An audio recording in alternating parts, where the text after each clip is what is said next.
It's time for this week's episode of Brandon Sports Talk, featuring in-depth interviews from those who are trending in the world of athletics. And now, here's the host of Brandon Sports Talk, Brandon Pate.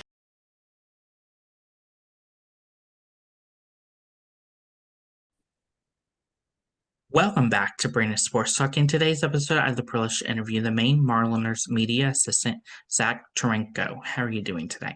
I'm doing good. Thank you for having me on. Thank you. Can you talk about how you knew that you wanted to get started in working in professional sports?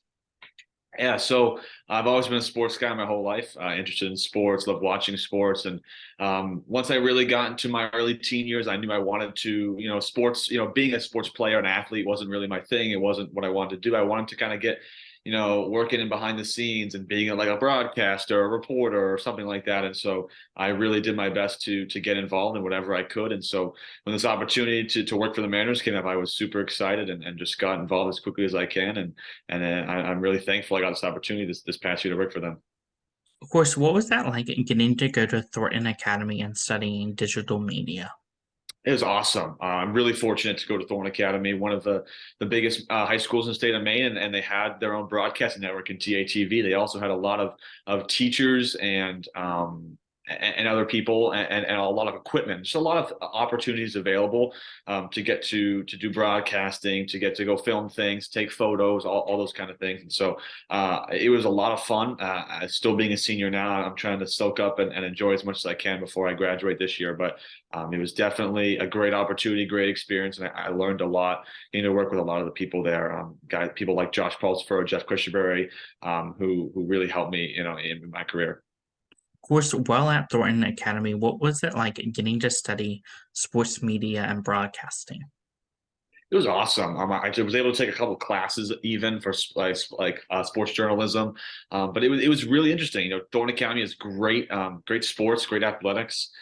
They really pride themselves in the athletic side of the high school, and so getting to represent my fellow classmates and getting to broadcast their accomplishments and what they were doing on the field, on the court, or even like the ice, for hockey. It's a lot of fun. And I felt, in one end, I was getting to do something that I enjoy, that I like doing just for fun, but also getting to pursue a career in something in sports media that I was really interested in.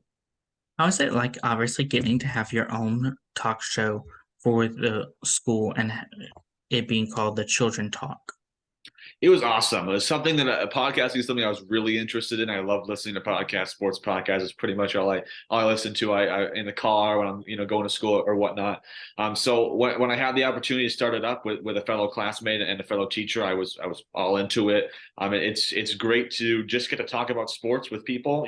Whether that be sports at Thornton Academy. Where you like to as I said celebrate the accomplishments of students, but we also talk about professional sports. Talk about things that are happening, and it's a lot of fun. It's something that you take a couple hours to edit it and film it and sit down each week, and it's a lot of fun. Of course, what were some of the sports that you covered for Thornton Academy? So I like to say this a lot to people is if you can name a sport, I've probably done it. There's a few type of events, like swimming and track and field are hard, just because some of those are done at different venues that we don't have the rights to film at. But volleyball, soccer, field hockey, lacrosse, hockey, basketball. There's been so many. We just try to do as much as we possibly can. I would say the most. The sports we did the most was probably basketball and hockey, maybe a little bit of football here and there. Those ones are the biggest sports at Thornton Academy that we try to do as much as possible. Of course, what was that like getting to cover the basketball team as a sports broadcaster versus covering the ice hockey team? Basketball is really interesting. We had a lot of great athletes come through Thorne Academy. This year we had Mr. Maine basketball, Will Davies, and he's just a special talent. They've had some great teams. It's a really high level of basketball, and T has always been a competitive team. The girls as well have been great. And they had a great year this year as well. It's a very fast-paced sport, and Thorne Academy's gym is it's a really compact gym, so the energy in there is really high. It's always a high energy place, and a great sport to broadcast. Hockey hits a little more home for me. I'm a big hockey guy myself, so getting to do those games was really fun. The hockey team, a lot of my friends are on that team, so getting to go out there and support them is always great. And obviously, they won the state championship this year, which was really fun to watch. Obviously, wasn't able to do their broadcast their state championship game, but I did the semifinals, and so it was a lot of fun to watch that. It's definitely, they're both fast-paced sports. Something that I like to do as a broadcaster is, the quick play-by-play type of broadcasting. But both probably my two favorite to broadcast, and two of the most competitive sports at TA. Of course, how did you know that you wanted to get into play-by-play broadcasting? Um, I think it was always something that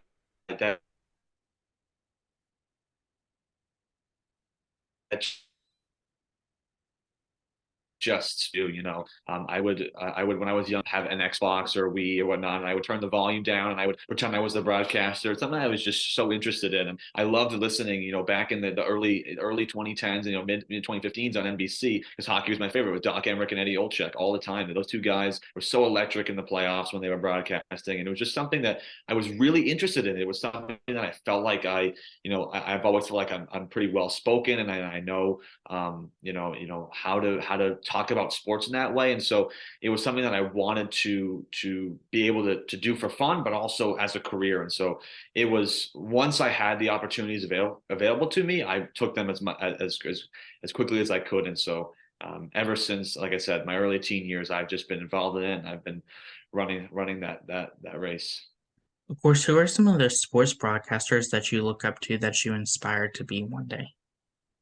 As I said, Eddie Olczyk, Doc Emrick, guys I listened to when I was younger. Same for NESN, which is Andy Brickley and Jack Edwards, two great broadcasters. There's a couple others locally that I look up to. There's a man by the name of Rob Kennedy. He does a lot of Maine high school sports announcing. He'd also broadcast the Dartmouth men's and women's hockey team, and he's such a great guy. He's helped me out in my career. He's given me so many opportunities, and he's taught me a lot. I also think he's a fantastic play-by-play broadcaster. Another former Thornton Academy student, Cal Cristoforo, he went on to Syracuse. He's big into baseball. I believe he's doing broadcasting now for a AAA baseball team somewhere. I'm not really sure what the team is, but he taught me a lot, and he was somebody I looked up to, especially in my early years at Thornton Academy, is getting to listen to him do games. But yeah, I mean, there was a lot of people that helped me, and just people that I got to listen to when I was younger that it really had an impact on me. What has it been like, obviously, getting to cover the TATV sports broadcasting for Maine? Are you up there? It's been great.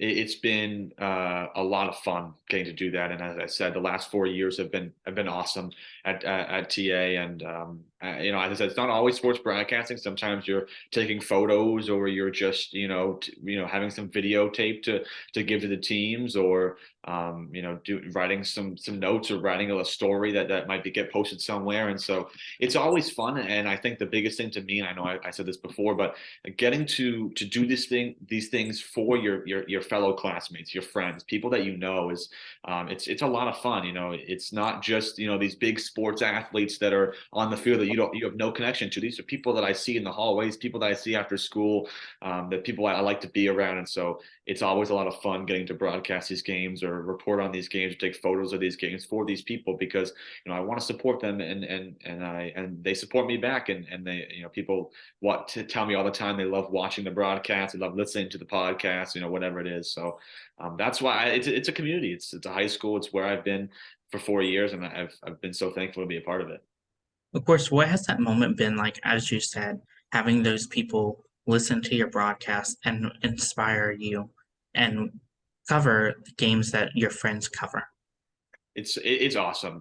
It's, people don't realize that, when somebody comes up to me, whether that be in public. I've had, people that I might know, some people that, are family friends or whatnot, or even just people in school, teachers or students that come to me and say, that broadcast you had last night, that was really, really good job. It was awesome. It means a lot to me that people are willing to listen, and people are able to put a name to a face and come up to me and say, man, you did a great job. And it really does mean a lot. And I've had some people, say some really, really nice things to me, people that I, just come up to me and say, yeah, that's really good. You have a real big knack for this. And you should keep going with this. And I'm like, yeah, that's what I want to do. I want to go to college for this. I want to do this as a career. And so it definitely does mean a lot.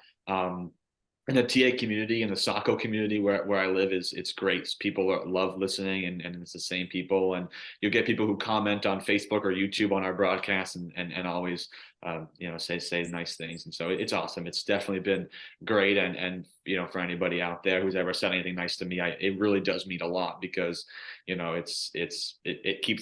motivates me to continue to do what I do. That people like what I'm doing and want to keep listening. Of course, how has it been like getting to come to the Maine Mariners and become the media assistant? It was great. It was a fantastic opportunity. I wanted to get involved with some kind of organization, some kind of sports media field before I went off to college. I wanted to have that kind of experience under my belt. And when the opportunity arose for me to get to work for the Mariners, I was super excited. I mean, it's hockey, it's Maine hockey, the Portland community and the Mariners community is fantastic. And it was very nerve-wracking when I first started. It was a big arena and it was a professional sports team, but it's a lot of fun. And as I said, a fantastic opportunity that has really helped me, in moving forward in my career. How's it been like obviously getting to work with the digital media team for the Mariners? It's been great. Working with adults that have so much experience. These people know so much, and it's great because I want to learn from them. I want to take any piece of advice they can give me, any type of information that they can help me with, and they definitely have. Getting these little hints of things that I can do, and what is and how to market a sports team out to the internet and people around the Maine community and elsewhere. It's a really interesting way to learn from people that you don't think you get to learn from. I never thought I would have been able to work for the Mariners at 17 years old, but I did, and I tried to soak up any piece of information I could get from anybody that was willing to give it. Of course, as you talked about that, what has that been like working for the Mariners at such a young age, at 17, versus other people have probably gone later in their career? It was definitely from what I heard from other people was shocking. A lot of people didn't think that someone at 17 years old would get hired to work for a professional sports team, but I was there, and I definitely a lot of the times felt like I didn't, at least when I first started, felt like I didn't fit in. I was a 17-year-old wearing a full suit for the first time I ever, when I would go to work, and I felt like I kind of stood out. I was a little bit different because, as you said, and as most people know, is that a lot of these people are distinguished employees who have worked in the sports media field for years, who have taken photos for years, who've been a broadcaster for years or whatnot. But as I went on, I tried to hold myself up to a high level and say, you got hired for this job because you have this experience and you're here for a reason. And so I definitely learned that you have to be very professional in a setting like that. And so it was a great learning experience for me, and I definitely hope to continue getting opportunities like this as I get older in the next few years. What does a typical game day look like for you as the media assistant? Yeah, so it was definitely a few hours before game time. I have to get to the arena, the Cross Insurance Arena in Portland. I would get there, yeah, as I said, a couple hours early. First thing I would do is just kind of set up. There was a spot up high in the seating where I would sit during the games. I'd open up my laptop. I get some of the applications I need to open to clip highlights or to have the social media pages open. Just kind of get myself set up for the day. I have to, during game days, a couple of my responsibilities was grabbing the ticket sheets for the players' families or friends that they want to save tickets. I'd grab those in the locker rooms. I would set up some of the GoPro cameras that we use to get kind of different types of footage. There were a couple other little things I did here and there just to get set up for the game. And then during the game, as I said, I'm pretty much sitting at a laptop, clipping highlights, posting on the social media pages, giving updates, and just trying to bring highlights and bring what was happening to the game. And after that, pretty much just cleaning it all up and helping wherever I could to clean up around and make sure everything was good to go for whatever the next event would be or the next game. And then it was moving on to the next game. Of course, what was that atmosphere like getting to run the social media and help run the social media while still getting to watch the Mariners hockey and getting to enjoy the hockey atmosphere?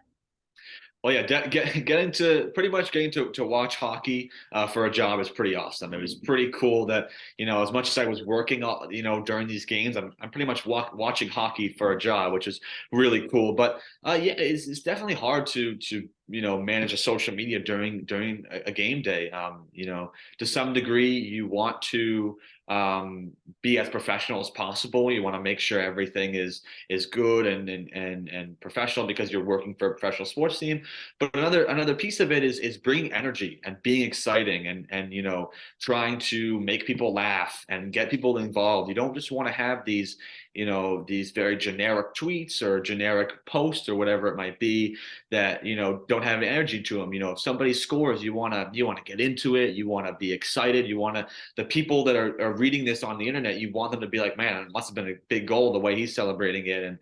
And so just coming up with using hockey terms and just being excited as I did it more, I got better at it at finding new phrases and trying to get excited.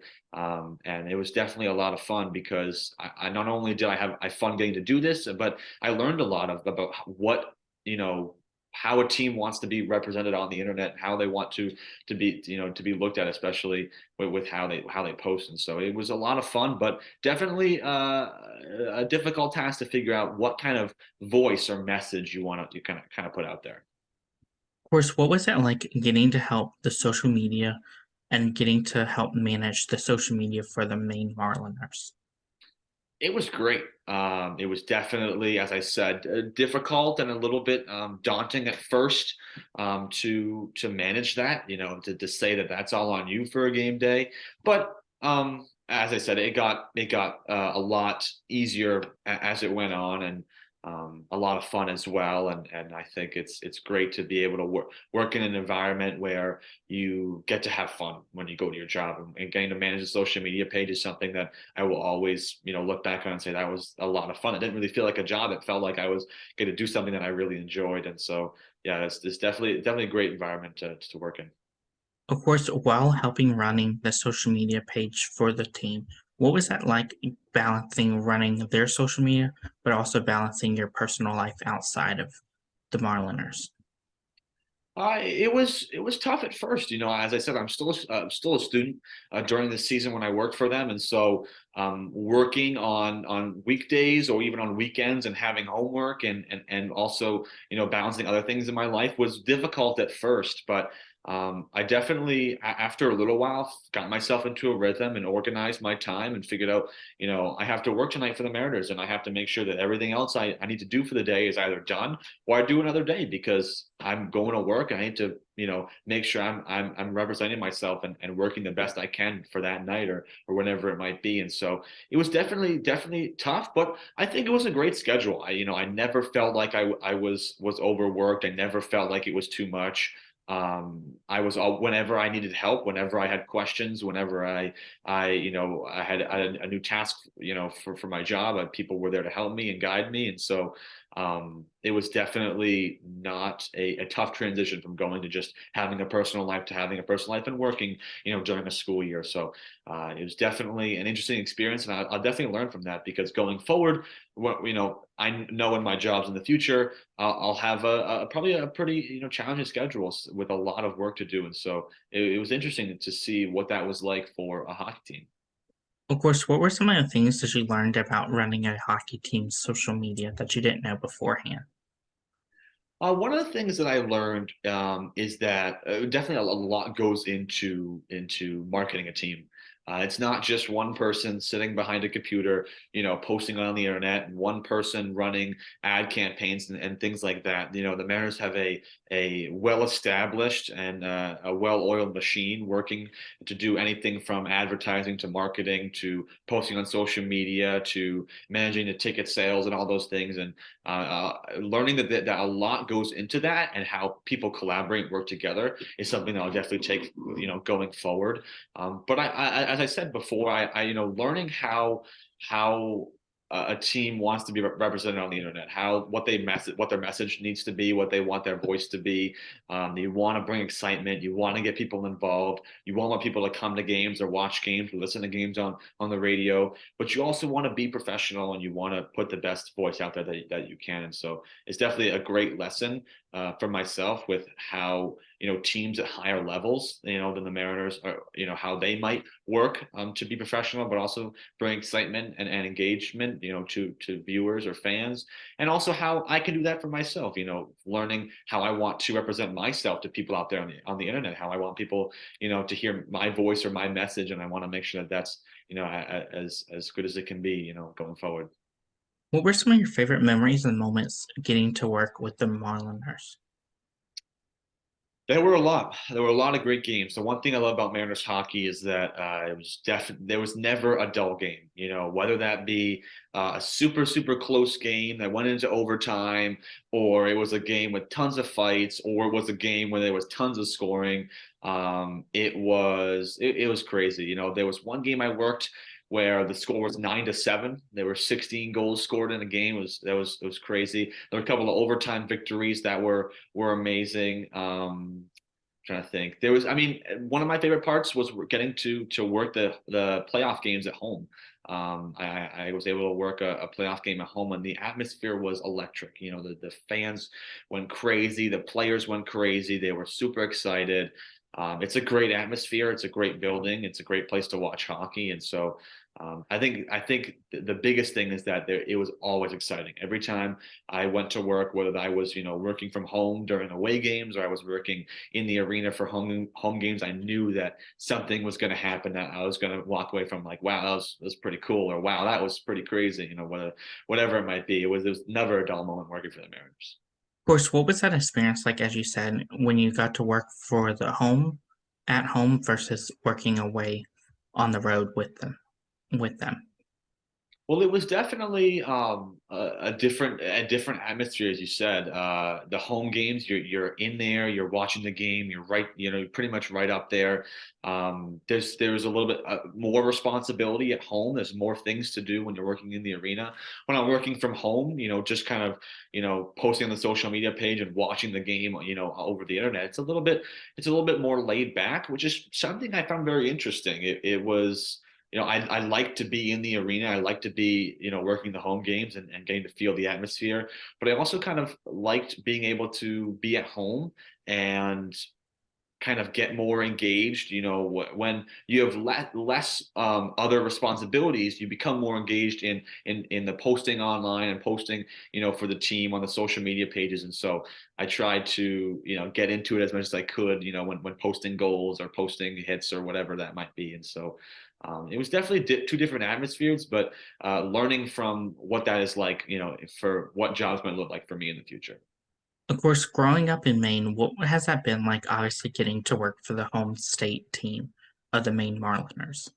It's great. I'm proud to be a Mainer. I've always been proud to be a Mainer. I love this state, and getting to work for a team like the Mariners is great. As I may have mentioned before, the fans are fantastic. People are very devoted to this team. The closest thing that we have really to any other sports, you got the Sea Dogs in Portland, you got the Mariners. Other than that, you're talking about the Patriots or the Bruins or anything really down below New Hampshire. There's not much around here except for Mariners and Sea Dogs for baseball.